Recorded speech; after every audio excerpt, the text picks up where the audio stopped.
That's your gap, buddy, is that right? You hit me? That's you who you're shooting at? Got Dolph. All right, now back it up again. That was Cornelius Smith, one of the men charged in young Dolph's murder, straight up admitting it in court. And it didn't stop there. He also threw out serious accusations involving Yo Gotti and his brother. If his testimony holds up, this could be the moment that finally pulls Yo Gotti directly into the case. Let's get into it. The Memphis feud that turned deadly.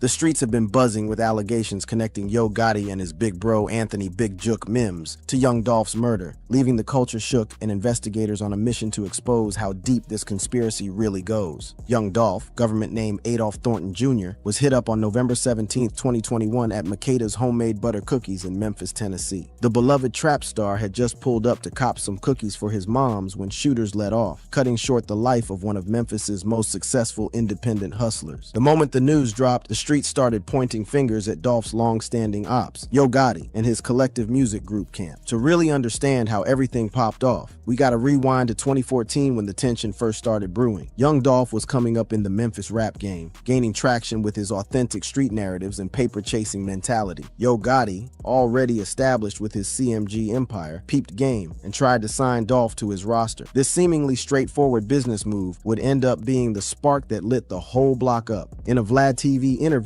back in 2014, Dolph spilled the tea on his first meeting with Gotti, saying he wasn't feeling how Gotti approached him. According to Dolph, Gotti was out here trash-talking his own CMG artists, Zedzilla and Starlito, trying to gas Dolph up. Dolph recalled, "This my first time meeting you. You gonna really throw your artists up under the bus to try and persuade me in? That's like a red alert the first time I met him. I can't respect that." This lack of loyalty was a major red flag for Dolph, who later elaborated on The Breakfast Club in 2017 that Gotti's own manager had warned him not to sign with CMG, validating his decision to stay in his own lane. Dolph turning down the CMG deal wasn't just saying nah to a contract, it was a straight-up declaration of independence in an industry where linking with established labels was the wave. Instead, Dolph built his own paper route empire label from the ground up, putting himself in direct competition with Gotti's CMG in the Memphis market. This boss move reportedly had Gotti in his feelings, as he was used to running things in Memphis, marking the beginning of their tension. The low-key beef went public in February 2016 when Dolph took to Twitter with the message, "Bra went from being my Hash 1 fan and wanting to sign me to being my biggest hater Hash Facts." This social media jab confirmed that their private disagreement had officially turned into public smoke. Adding fuel to the fire, Dolph named his debut album King of Memphis in 2016, a title that Gotti had been claiming for years. This blatant disrespect escalated the rivalry, setting the stage for a series of increasingly hostile exchanges that would make the streets take notice. While Yo Gotti initially kept it cool in response to these provocations, his CMG soldier Black Youngstar jumped in the front line of the brewing beef. In March 2016, Black Youngstar dropped a diss track called Shake Some, directly coming at Dolph and questioning his Memphis credentials, spitting bars like, "How the you the king of Memphis? You ain't from the city, from Chicago." Youngstar then upped the ante by pulling up to Dolph's South Memphis hood with a squad of strapped-up goons, filming a disrespectful video that had the whole city on edge. The situation went from tense to potentially deadly in February 2017, when Dolph released the savage diss track Play With Yo, taking direct shots at Gotti. The track included some wild personal attacks, including claims that Dolph had smashed Gotti's baby mama and referring to him as Ho Gotti. To twist the knife, the track's cover art featured a screenshot of missed calls from a contact labeled Ho Gotti Baby Mama, taking the disrespect to another level. The song went gold, further cementing Dolph's status as an independent force to be reckoned with. Just weeks after dropping Play With Yo, the beef took a violent turn. On February 25, 2017, while Dolph was in Charlotte, North Carolina for the CIAA basketball tournament, his bulletproof whip got lit up with over 100 rounds. Miraculously, Dolph walked away without a scratch, crediting the vehicle's bulletproof panels for saving his life. In a straight gangsta move, he performed at a scheduled concert that same night, making sure to flex by performing Play With Yo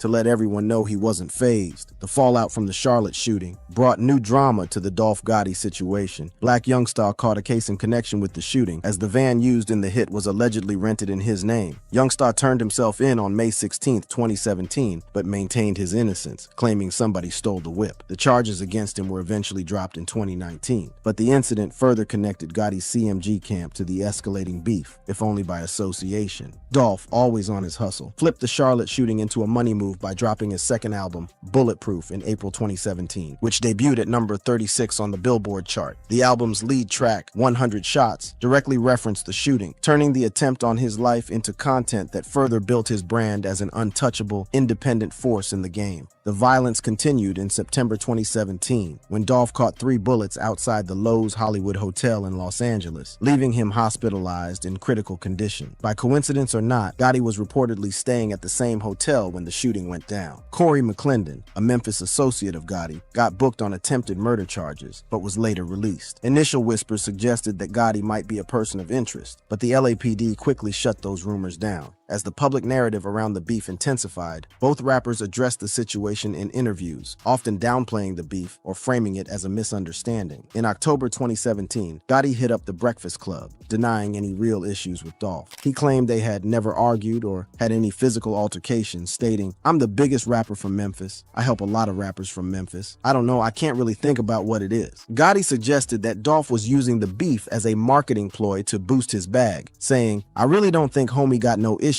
I just think it's marketing." Gotti even flexed that he had mentored Dolph early in his career, pulling up a 2012 text message where he offered advice and invited Dolph to his shows. For years, the beef between young Dolph and Yo Gotti simmered through diss tracks, interviews, and occasional outbursts of violence, with neither side willing to fall back. But on November 17, 2021, the conflict would reach its tragic climax, forever changing the landscape of Memphis hip-hop and raising questions that continue to echo through the music industry and the criminal justice system today.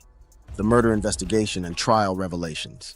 In the immediate aftermath of the shooting and murder of young Dolph at Makeda's homemade butter cookies in Memphis police moved quick, shutting down Yo Gotti's restaurant Priv amid concerns about potential getback. Though early reports that the restaurant had caught strays were quickly debunked, the preventative action highlighted how authorities viewed the long-standing Dolph Gotti beef as a potential powder keg for more violence. The investigation into Dolph's murder moved methodically, with the Boys in Blue identifying and pursuing several suspects in the months following the hit. By January 2022, authorities had booked Justin Johnson, aka Straight Drop, and Cornelia Smith, slapping them both with first-degree murder charges. A third suspect, Hernandez Govan, was later charged as the alleged mastermind who put the hit in motion. For nearly 3 years, as the legal process dragged on, questions lingered about the real motivations behind Dolph's murder and whether it tied back to his beef with Yo Gotti's camp. While Twitter detectives and hip-hop forums were full of theories, solid evidence remained scarce until September 2024, when Justin Johnson's trial brought some explosive revelations that put the Dolph Gotti rivalry back in the spotlight. The trial, which kicked off on September 23, 2024, featured some jaw-dropping opening statements from Shelby County Deputy District Attorney Paul Hagerman, who alleged that Anthony Big Jook Mims, Yo Gotti's older brother and a key player in CMG, had put a $100,000 bag on young Dolph's head. This bombshell was the first official suggestion that CMG was directly involved in Dolph's murder, connecting the hit to the years-long tension between the rival labels. The prosecution's case against Justin Johnson got a major boost from testimony provided by his co-defendant, Cornelia Smith, who had already pleaded guilty and agreed to cooperate. Smith's testimony gave a detailed play-by-play of the alleged conspiracy, claiming that Big Jook offered him and Johnson $40,000 each to carry out the hit, with the added incentive of signing them to CMG afterward. This testimony directly connected Dolph's murder to the industry beef that had defined his relationship with Yo Gotti's camp. According to Smith, the planning for the hit involved multiple players, with Hernandez Govan serving as the middleman between Big Jook and Triggerman. Smith testified that Govan arranged for Johnson to meet Big Jook in Atlanta, where the deal was allegedly set up. This meeting, if it went down as described, would be a crucial link in establishing a conspiracy between CMG leadership and Dolph's killers. In one of the most wild details from the testimony, Smith claimed that after carrying out the hit, he and Johnson FaceTimed Big Jook, with Johnson spelling out Dolph's name in sign language to confirm the job was done. This detail, suggesting they used a prearranged communication method to avoid creating digital evidence, painted a picture of a calculated hit rather than a spontaneous act of violence. Smith's testimony didn't stop at Dolph's murder, alleging that Big Jook had put prices on other Paper Route Empire artists' heads as well, including Key Glock, Paper Root Woo, Big Moochie Grape, and Snoop bands, according to leaked court documents reported by Hot New Hip Hop. These additional allegations suggested a broader campaign against Dolph's whole camp, though they remain unproven in court. The prosecution's narrative got even more complex with Smith's claim that he only received $800 of the promised $40K and that someone from CMG paid for his legal fees after he got booked, suggesting an attempt to keep the alleged conspirators from talking. This detail, if true, would indicate ongoing involvement from CMG figures even after the arrest started, potentially widening the conspiracy beyond just planning and executing the murder. The timing of these allegations added another layer of complexity to the case, as Big Jook himself had been hit up on January 13, 2024, outside a Memphis restaurant. His murder remains unsolved, leading to speculation about potential get-back related to Dolph's case, though no evidence has confirmed this connection. The fact that these allegations surfaced after Jook's death meant that he couldn't respond to or be prosecuted for them, creating a challenge for both the prosecution and defense. While Big Jook was front and center in the trial testimony, Yo Gotti himself wasn't directly charged or named as a defendant in Dolph's murder. However, his position at the head of CMG and his blood ties to Big Jook led to speculation and indirect implications about his potential knowledge or involvement. Smith's testimony suggesting that CMG's resources were used to support the shooters, specifically mentioning the payment of legal fees, fueled speculation about Yo Gotti's awareness, though no evidence directly linked him to the decision-making process. The legal process continued to unfold, with Justin Johnson ultimately getting convicted of first-degree murder, conspiracy, and being a felon in possession of a gun on September 26, 2024.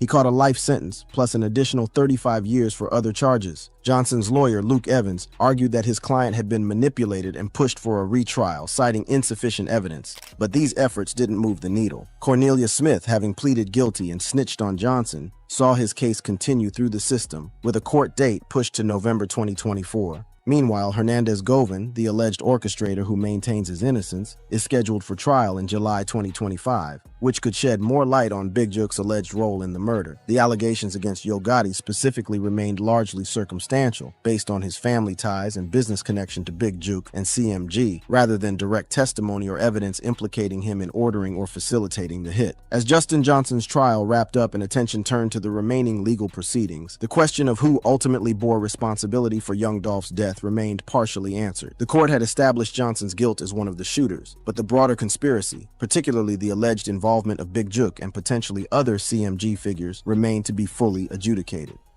The possibility of Yo Gotti's indictment. As the legal drama surrounding young Dolph's murder continues to unfold, one major question hangs in the air. Will Yo Gotti eventually catch a case for his potential role in the conspiracy? This question depends on a complex evaluation of legal evidence, witness statements, and ongoing investigations that might still uncover new information. Based on court proceedings, testimony, and law enforcement moves as of May 2025, the possibility of Yo Gotti facing charges remains a hot topic for speculation and analysis. To gauge the likelihood of Yo Gotti potentially catching an indictment, we first need to look at the current legal situation. As it stands, Yo Gotti hasn't been formally charged or named as a suspect by the authorities in connection to Dolph's murder. One triggerman, Justin Johnson, has been convicted and sentenced to life. Another, Cornelia Smith, pleaded guilty and snitched, implicating Big Jook. Rather than directly pointing the finger at Yo Gotti, Hernandez Govan, alleged to be the mastermind who coordinated the hit, is still awaiting trial in July 2025 after turning down a plea deal. Beyond Smith's testimony, no direct evidence, such as financial records or communications, has been publicly disclosed to corroborate the alleged $100,000 hit or CMG's payment of legal fees. The absence of such corroborating evidence would present a significant obstacle for prosecutors considering charges against Yo Gotti, as they would need to establish a more concrete connection beyond his family and business relationship with Big Jook. The upcoming trial of Hernandez Govan in July 2025 represents a potential game changer in the case. As the alleged orchestrator who coordinated between Big Jook and the shooters, Govan might have information that could either implicate or clear Yo Gotti. If Govan decides to cooperate with prosecutors in exchange for leniency, his testimony could potentially provide new details about the planning and authorization of the hit, including any role Yo Gotti might have played. However, Govan has maintained his innocence so far, pleading not guilty and rejecting a plea deal, suggesting he might not be willing to play ball with the prosecution's narrative. The possibility of federal involvement adds another layer to the case. Music manager Whack 100 claimed on Clubhouse in October 2024 that Yo Gotti could face federal RICO charges, suggesting prosecutors might classify CMG as a gang and connect it to both Dolph's murder and previous incidents like the 2017 Charlotte shooting. He specifically referenced Smith's testimony about CMG paying legal fees as potential evidence of a broader criminal enterprise. While these claims lack official confirmation, they reflect a scenario that prosecutors could potentially pursue if they believe CMG functions as an organized criminal entity rather than just a record label. A Racketeer Influenced and Corrupt Organizations Act, known as RICO case, would allow prosecutors to target leaders of criminal enterprises by proving a pattern of racketeering activity. Under this approach, CMG could theoretically be classified as a criminal organization, with incidents like Dolph's murder and prior shootings serving as predicate acts. However, such a case would require evidence that Yo Gotti directed or profited from criminal activities, not just that his brother or label associates were involved. Smith's testimony about CMG paying legal fees could be a starting point, but it remains circumstantial and uncorroborated by other evidence. Public and social media speculation about Yo Gotti potentially catching a case has intensified following the revelations in Johnson's trial. Posts on X and other platforms have drawn comparisons to the YSL RICO case against Young Thug, suggesting the Dolph trial might be a precursor to a larger CMG takedown. Others have made more explosive claims, including allegations that Yo Gotti orchestrated both Dolph's and Big Juke's deaths. However, these social media narratives, while reflecting public sentiment, lack legal weight without corroboration from official sources or evidence presented in court. With all the drama going on, one theory floating around online suggests that Yo Gotti fled to Texas to duck legal trouble related to Young Dolph's death. This claim came after Yo Gotti allegedly posted a video claiming that he was moving CMG's headquarters to Dallas, Texas, and fans are suspecting that it's to avoid catching a case in Memphis. Big Juke catching a body further complicates matters, as it removes a key player who might have clarified the extent of the conspiracy, leaving prosecutors reliant on Govan or new evidence that hasn't yet surfaced. The historical incidents previously linked to the beef, such as the 2017 shootings, didn't result in charges against Yo Gotti, with the LAPD explicitly clearing him in the Los Angeles case. This precedent suggests that authorities have previously found insufficient evidence to charge him even when investigating incidents directly connected to the rivalry. However, several factors keep the possibility of an indictment on the table. The prosecution's emphasis on CMG during Johnson's trial and Smith's claims about legal fees suggest investigators may be exploring the label's broader activities beyond the immediate circle of defendants already charged. Hernandez-Govan's upcoming trial could potentially produce new testimony or evidence implicating Yo Gotti, especially if Govan decides to flip to avoid a life sentence. The speculation about a potential RICO case, while unconfirmed by official sources, aligns with how prosecutors have targeted music labels in other cases, such as the YSL prosecution involving Young Thug. If the feds are involved, they may be building a case on the low, gathering evidence that hasn't yet been made public. The high-profile nature of the case and the public pressure, amplified by figures like Whack 100 and social media commentary, could also push law enforcement to investigate Yo Gotti more thoroughly, particularly given the significance of Dolph's murder in Memphis. Yo Gotti himself has kept it quiet regarding the case, neither commenting publicly on Dolph's death nor addressing the allegations from the trial. This silence, while legally smart, has allowed speculation to flourish in the absence of his perspective. Gotti has continued his music career and business moves, including signing new artist Zillionaire Doe in January 2025, suggesting he's proceeding with his professional life despite the cloud of suspicion. Looking ahead, several key